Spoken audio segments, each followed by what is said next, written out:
Bonjour chers téléspectateurs, téléspectatrices de Film Média, bienvenue sur cette édition du journal dont voici les sommaires. Les secteurs de l'éducation figurent parmi les plus touchés par l'intensification des affrontements dans plusieurs localités du site Kivu. Selon Class Day Education, au moins 23 écoles ont été directement affectées par des violences. Un chiffre qui ressort dans un rapport publié par le Bureau de la coordination des affaires humanitaires des Nations Unies, OCHA. Les jeunes femmes initiatrices des organisations féminines sont appelées à travailler en étroite collaboration avec leurs aînés pour se développer et leur faciliter l'accès au financement. Appel lancé par une actrice qui milite pour les droits de la femme que vous allez suivre dans cette édition du journal. Bienvenue.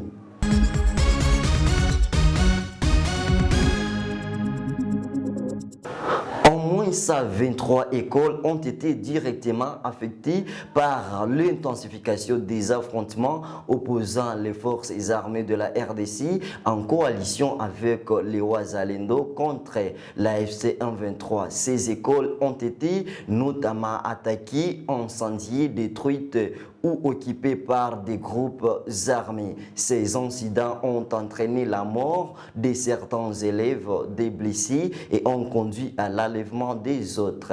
Révèle les rapports du Bureau de la coordination des affaires humanitaires des Nations Unies, OCHA, publié le 25 janvier 2026.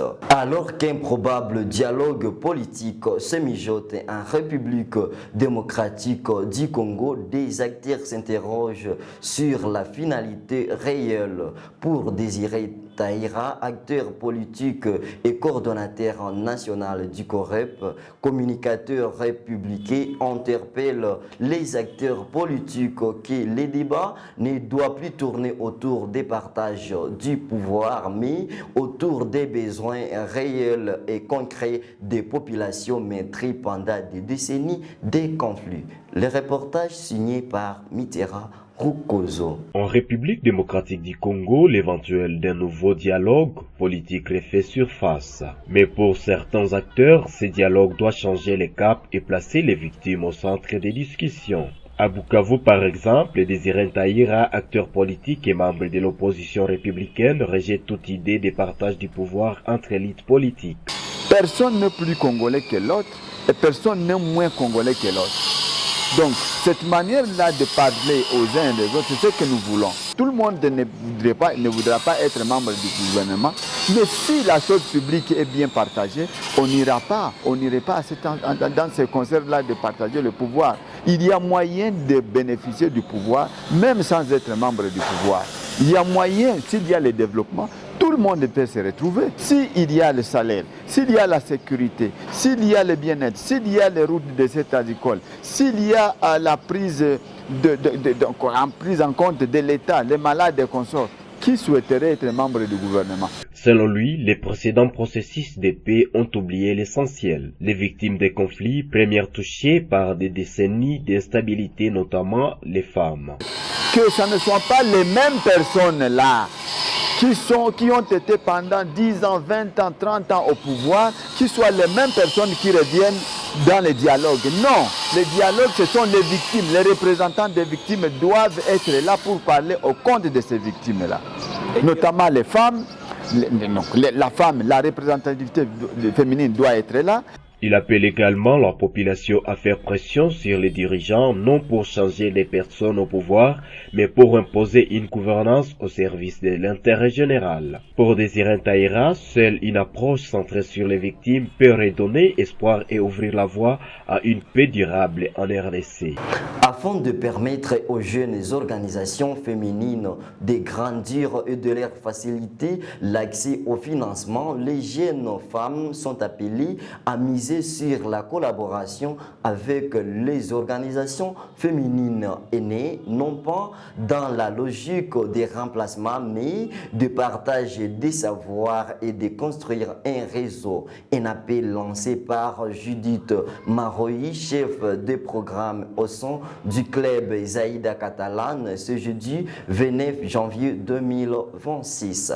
Des explications dans ces reportages. Dans la province du Sud Kivu, de plus en plus de jeunes femmes créent des organisations engagées pour la paix, les droits humains et la justice climatique. Des initiatives porteuses d'espoir, mais confrontées à de nombreux défis. Les principaux obstacles restent l'accès aux ressources financières et techniques. Sans partenaires ni bailleurs, difficile pour ces jeunes organisations de se structurer et de grandir. Les jeunes organisations n'ont pas toujours accès aux ressources et vous savez qu'il est difficile pour une organisation de grandir, d'émerger sans les ressources.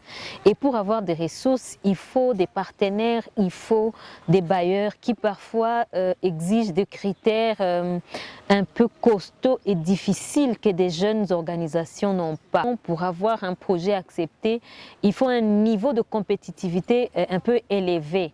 Que malheureusement les jeunes organisations, malgré toute leur bonne foi, toute leur bonne volonté, tout ce qu'elles font sur le terrain, n'en ont pas. Malgré tout, ces jeunes femmes font preuve de résilience.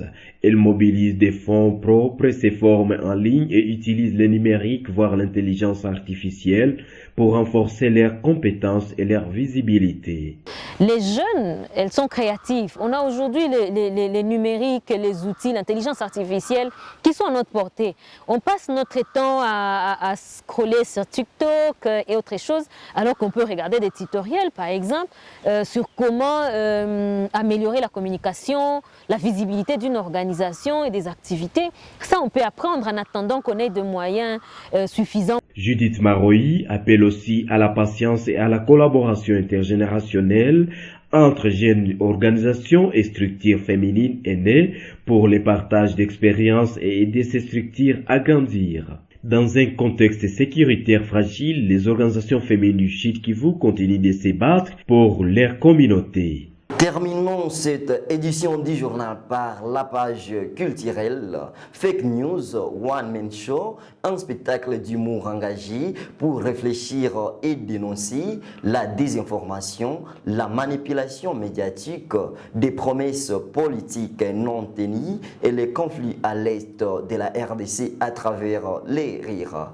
Un premier One Man Show présenté ce 30 janvier 2026 au Comédie Club de Bukavu par Grace Kapassi, humoriste venu de la ville de Goma. Nous, artistes, on a toujours une multitude de choses à transmettre à notre public.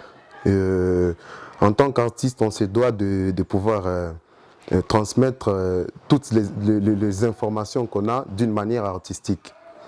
À travers Fake News, j'ai écrit d'abord le spectacle comme un mensonge pour moi, 1 heure de mensonge, pour révéler certaines réalités qu'un groupe de gens préfère nous cacher ou préfère ignorer complètement. À travers Fake News, j'aborde certaines thématiques qui reviennent souvent, comme le discours politique, comme la démagogie et le promesse politique surtout. Voilà ce que je voulais transmettre à mon public à travers mon spectacle. D'abord au public de Bukavu, merci pour l'accueil et pour l'amour. À chaque fois que je suis à Bukavu, je ne me suis jamais plaint. Fake News était mon tout premier one-man show. Et mon tout premier one-man show, je le joue hors de ma ville. C'est vraiment un honneur pour moi et je crois que je vais revenir très très bientôt. Merci chères téléspectatrices, téléspectateurs des Free Media. Vous avez été nombreux à suivre cette édition du journal. Merci de l'avoir suivi et à la prochaine.